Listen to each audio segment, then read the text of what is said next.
When friends or family ask me if they should get a point and shoot or if their smartphone is good enough, my answer basically comes down to whether they need a camera with a super zoom lens or need one that is rugged.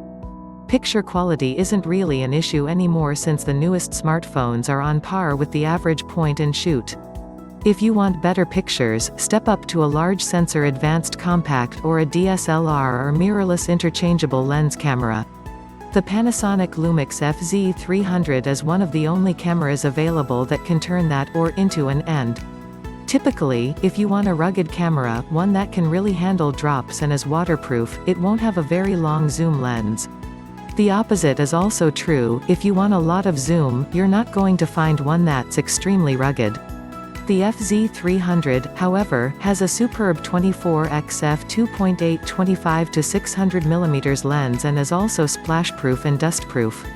The camera, which sells for about $500 in the US, $680 in Australia and £440 in the UK, where it's called the fz330, also has such a full feature set that it's perfect if you want something in between a point-and-shoot and a digital SLR-like experience.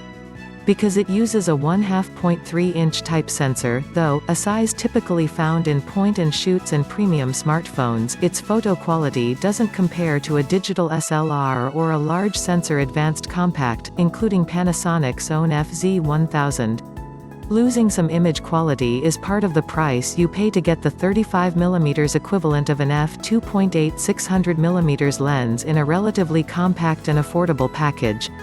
A DSLR lens with those specs would be huge and cost thousands. Just to clarify why this lens is so good, the problem with most superzoom cameras is that in order to keep the price and size of the camera small, the lenses have small apertures. Without getting too bogged down in specifics, a small aperture lets in less light, and less light can lead to motion blur and/or soft and noisy photos and movies. And when you zoom, the available maximum aperture gets even smaller, letting in even less light.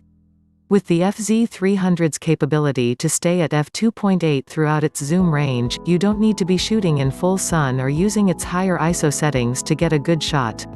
In fact, during shooting in mixed daylight conditions, the camera rarely went above ISO 400.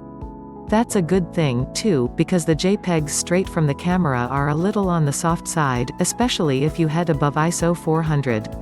My recommendation would be shoot in RAW or RAW plus JPEG. Panasonic is a little heavy on the noise reduction at higher ISO settings, and by shooting in RAW you can control the balance between detail and noise. The picture above is a good example of what I'm talking about. The JPEG's fine details have been smeared out of existence, while the raw image I processed in about a minute with Adobe Camera Raw has much better detail if a little more noise. You can see and download full-size versions of these photos and more in the gallery below. The camera's JPEGs could use some post-sharpening with editing software in general, but are certainly usable at smaller sizes at and above ISO 800, and the fz300's Wi-Fi allows you to easily connect to an iOS or Android device and use Panasonic's app to transfer pictures and upload them to your choice of social networks for showing off to your followers. The app can also be used to fully control the camera remotely.